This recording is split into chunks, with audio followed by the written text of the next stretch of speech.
Do you ever feel like it's just not enough? Yes, every day of my life. Just kidding. That's what marriage is, not being enough. But we're going to talk about how a high score is not enough to get approved for best rates and best terms, and what the underwriters are looking for before they consider you to have good credit.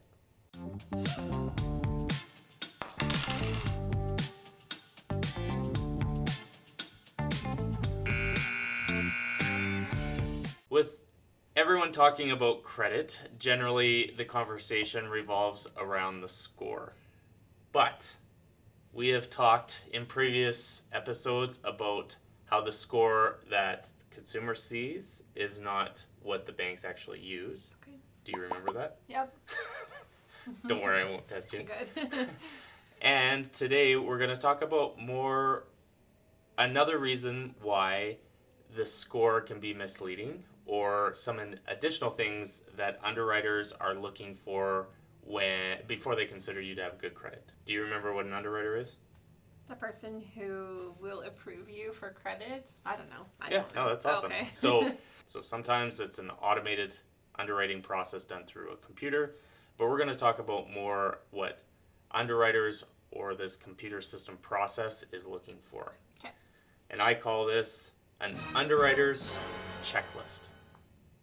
I'm not trying to say that a high score isn't important, because that is the first impression that you give to the person reviewing your file. So it's like showing up with nice clothes or confidence when you're going for a job interview or something like that. Okay. So if you have a low score, then they just kind of write you off? Yeah. Okay. It'd be like going into an interview with no pants. Oh, gosh. So it's your first impression. That's right. Okay. So that's the high score. That's good. But the next requirement that an underwriter is looking for is how many credit accounts you have. Do you remember what a credit account is? Like a credit card? Yeah. Okay. So credit card, line of credit, loan, lease, mortgage. Now, cell phone fits into that category, but underwriters, when it comes to mortgage financing especially, they do not like or consider a cell phone as a creditable account. Okay. So I wouldn't think a cell phone. It's just a monthly bill that you're paying. So does your utilities bill? it doesn't. Yeah, so I just don't understand why a cell phone would make a difference. It's because it reports to Equifax and TransUnion. It does affect the score a bit, but it's when you're showing that you pay your bills on time, it's not enough. Okay. Of course, if you miss your payments with a cell phone, then that looks really bad. But your good payment history on a telecom or cell phone is not going to do much Okay. to impress an underwriter. Does it matter what type of credit account you have?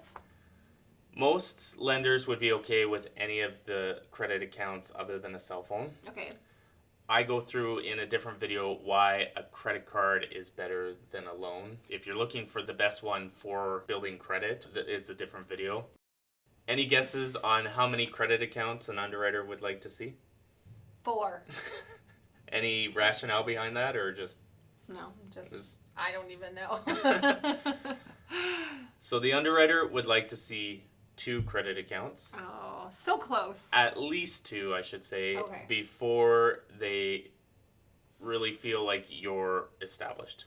Okay. So 1, that's great start. It will generate the score. You can actually have a high score with 1 credit account, but So have 1 credit card and you're okay? and you would have a credit score, and for some types of financing it would work, but especially for mortgage financing and for major types of approvals, they're looking for at least 2. If you're going into a mortgage with your spouse or somebody, Mm-hmm. Would it be 2 from each person? That's a great question. Oh, really? Yeah. I never even thought, I don't think I've ever had that question before, but it Maybe is that's a good a really one. dumb question. No, it's really or- good. There's no such thing as dumb questions. Oh, right. In order to use the income of that individual applicant, they would require the 2 credit accounts for that person. Oh, okay. So if a spouse had 8 credit accounts, that doesn't necessarily carry over to the other. Okay. There are exceptions. So if you had one and your spouse had really strong credit, Yeah. then the underwriter would probably look past it because they have that strong co-borrower. Okay. But they really would like to see 2 credit accounts on each applicant. Okay. An example of this was my client Frank. He grew up being taught that credit was bad. So when he was an adult, he didn't really see a use of credit, just pay cash for everything. Okay. Right? That makes sense. Yeah, so he had no debt, obviously. Yeah. Decent job, cash in the bank, and a high score because he just had one credit card that he got just for whatever reason. Mm-hmm. But he was still declined. What was the limit on his credit card? Does that make a difference? It does. We'll get to that next. Oh, okay. But he was still declined. And the reason why was because he just had one. And the the lender just said that wasn't well established enough and we need a higher down payment, or Well, could they not look and see how much money's in his bank? that has no relevance most of the time when looking at it. So if you had like $1 million or something like that, then they would look past it. Okay. But if you only have enough for 5% down payment, maybe you don't have a lot of cash, Yeah. then you would get declined. Okay. And you would get declined for yawning during this conversation. I tried to hold it in. I tried so hard, and then I thought As my your eyes face was start going looking back. weird. So the next part, before you completely zone out, the next one is how long the credit accounts have been open. Okay. Having a credit card open for a couple months, $500 limit, or regardless what the limit is, that would generate a high score, which would be great. Okay. But it's not enough to get approved for best rates and best terms. Underwriters don't consider that as established or meeting their requirement because they want to see that you can handle it on a regular basis over a longer period of time. So how many years do you need to have your credit card open or establish credit? At least 2 years. Okay. So 2 years is what they generally consider as established. You could have it for less if everything else is really strong on the file, but especially if you're reestablishing your credit, so there's been some kind of black mark in the past or some kind of issue, Yeah. then you need at least 2 years Okay. on most cases, Okay. unless you have a lot of strength somewhere else. But the reason, well, I guess it just makes sense. Yeah. You don't need to Yeah. tell us a story. Put us to bed. All right, on to the next one. Having the account open for 2 years is the minimum, Okay. but they also want to see that it's active or So being you're used. using it. Yeah. Okay. Having a credit card or a line of credit open, but it hasn't been used for a few years, that shows it as inactive. It can lower your score dramatically for one, but the other reason you want it to have active is just they want to see that you're controlling it, not hiding it in your dresser drawer. Okay. So there are some tricks around not having the temptation of it, but there's links down below on some resources for that. Okay. So the next one is, what is the minimum limit on those credit accounts? Ooh, I'm gonna say. Wait, is this? Are Yeah, you sure. asking me? At least 1,000.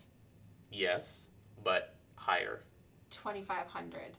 That's pretty good. Okay. So I used to say 3,000 Okay. because I had heard a couple lenders asking for it. Mm-hmm. But after talking with a lot of mortgage brokers and lenders now, I would have assumed that it went up to 3, but it's still around the 2,000 mark. Okay. So ideally, at least limits of 2,000. So you had one credit card of a limit of 5,000. Yep. Then you're good with just one. No. Okay. That's another great question because a lot of people assume that. Yeah. And that's essentially what happened with Frank. He had a credit card, I think it had like $8,000 on it. Oh, I was thinking he only had 500. Yeah. But No. because I was like, that's not going to do anything. That's probably why. But Yeah, that's the bare minimum. So Yeah. that's like a starter card that's like, hey, good job, you've got a good start, but not good enough. It is time for Jess's favorite time of the video, which is not. time to review. What did you learn today?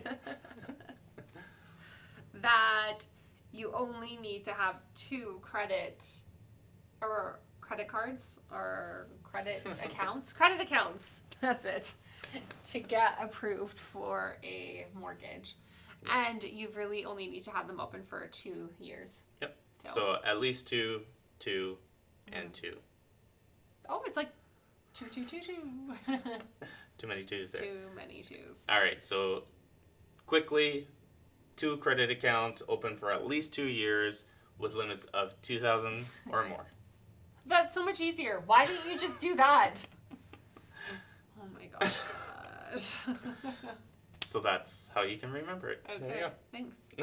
Hold that. Okay. If you have any other questions or want to learn more, You can check out any of our social media and the links in the show notes or the more information down below. And we would be happy to go through it with you in more detail.